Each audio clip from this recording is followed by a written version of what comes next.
myself. My name is Gerard Baldwin. I'm a sergeant of police. Regimental number 12926. I have been in the Trinidad and Tobago Police Service for the past 25 years.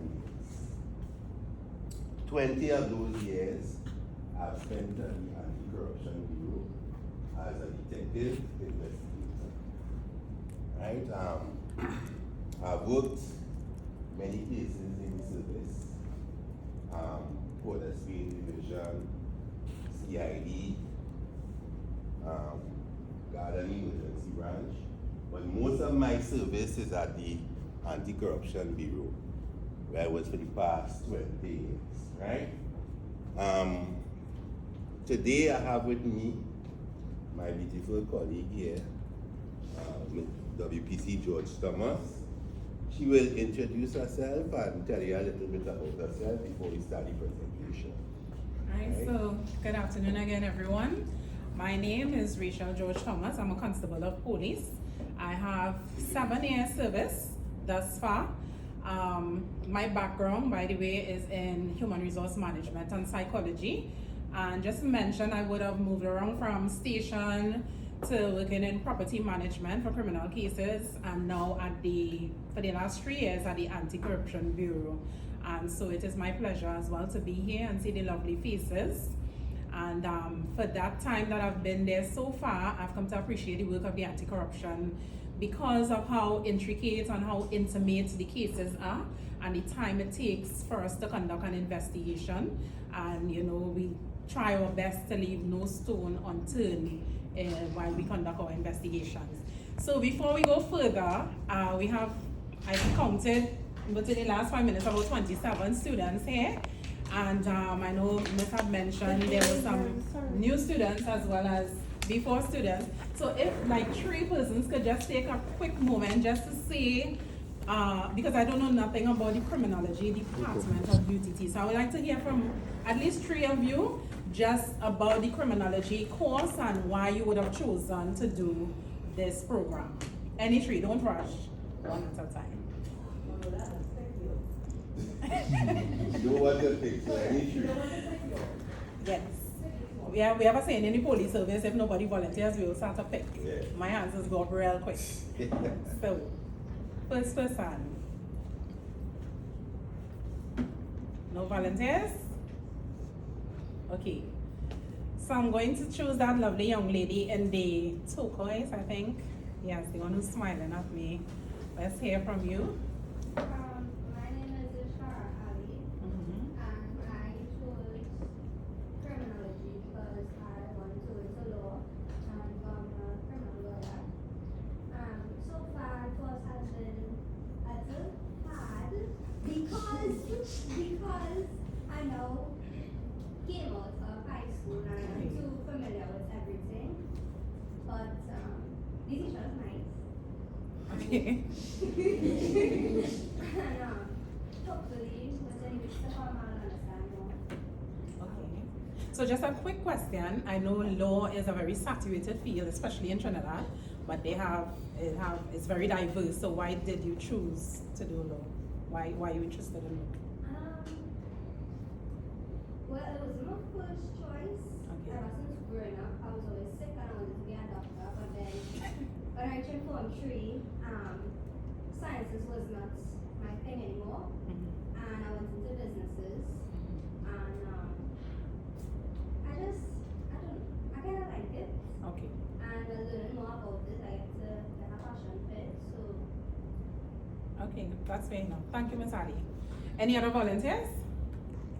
So choose that gentleman in the back there. I find so. Tell us about And I feel like somebody who came late too. it. What are you? Let's hear from you, sir. My name is Gio Das. I work in national security for the past 7 years. I'm interested in criminology because it's an avenue for me for promotion and also the passion I have from Okay. Alright, fair enough. So can you choose the last person if there are no other volunteers? Volunteer, is it? Well, yeah, I see she put it up. Lovely, Like she was volunteer. demanding, so let's hear you. Okay. honestly speaking, I picked this course because I wanted to be a safety officer. Only I can hear you. Everybody wants to hear you.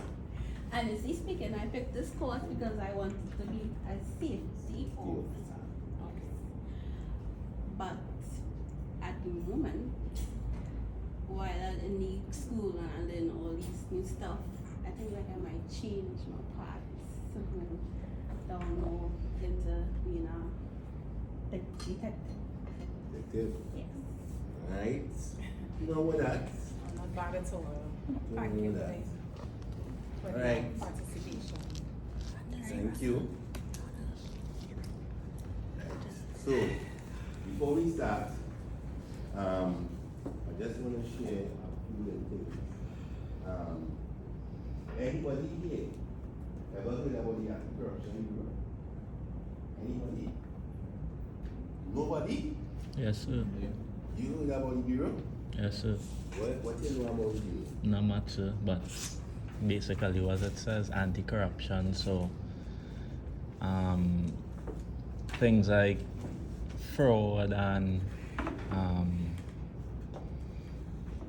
well, fraud for the most part, yeah, and well, other stuff pertaining to Right. it. What you heard about it? They deal with any fraudulent activities within like money laundering, as you say, fraud, investment, and sort of things. Alright, well, you all have a little idea about it, right? But with Anti-Corruption Bureau, our mandate, as well, we'll see that stuff, but one of our mandates is to investigate all acts of corruption, right? You will see pretty lately, I don't know if young people is watching news now, right? But you will see pretty lately where we made some great inroads into charging persons for uttering of forged documents, Ministry of Agriculture forged documents. That was just some of the one where we'll go into some of the successes thereafter. But we specifically deal, our mandate is to deal with corruption, right? So today, as I start, we will go into corruption, we will go into white collar crime, to give you all an idea of what we do at the Bureau, and we'll also give you all an idea of what white collar crime is, what are some of the measures that are taken to deal with white collar crime, and what Trinidad and Tobago is doing now in terms of transnational crime and how we going to deal with it, right?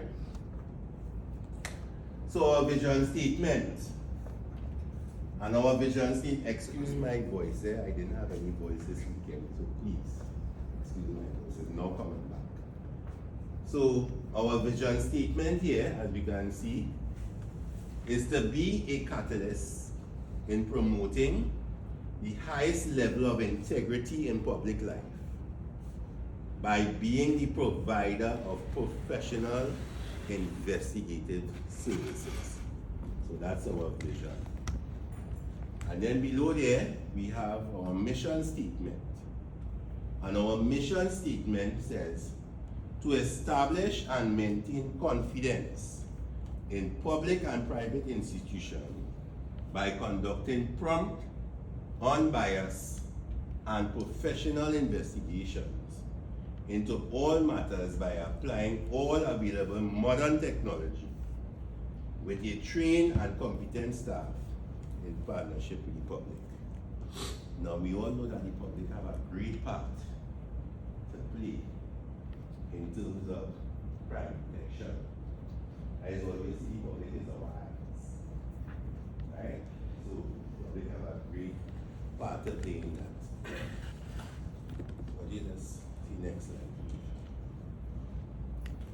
Right. So in every country globally, including Trinidad and Tobago, there are rules, laws, and legislation by which citizens are governed by. We all know that, right? We have laws in Trinidad and Tobago, right? And all over the world, or every country of the world. Any breach thereof will result in certain consequences. In everything that you do, there is a right way and a wrong way. And the process by which it is done will determine your success.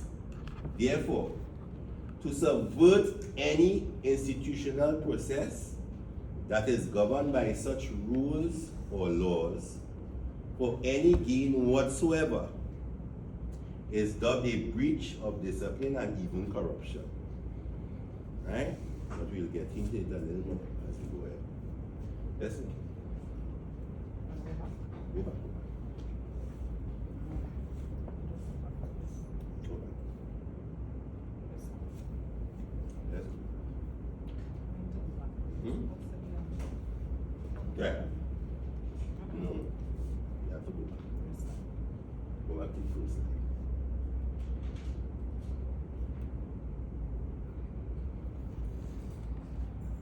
Right. So from a national and international standpoint, the causes, effects, and how to combat corruption remains an integral focus of the agenda for law enforcement and policymakers. Corruption is a crime that erodes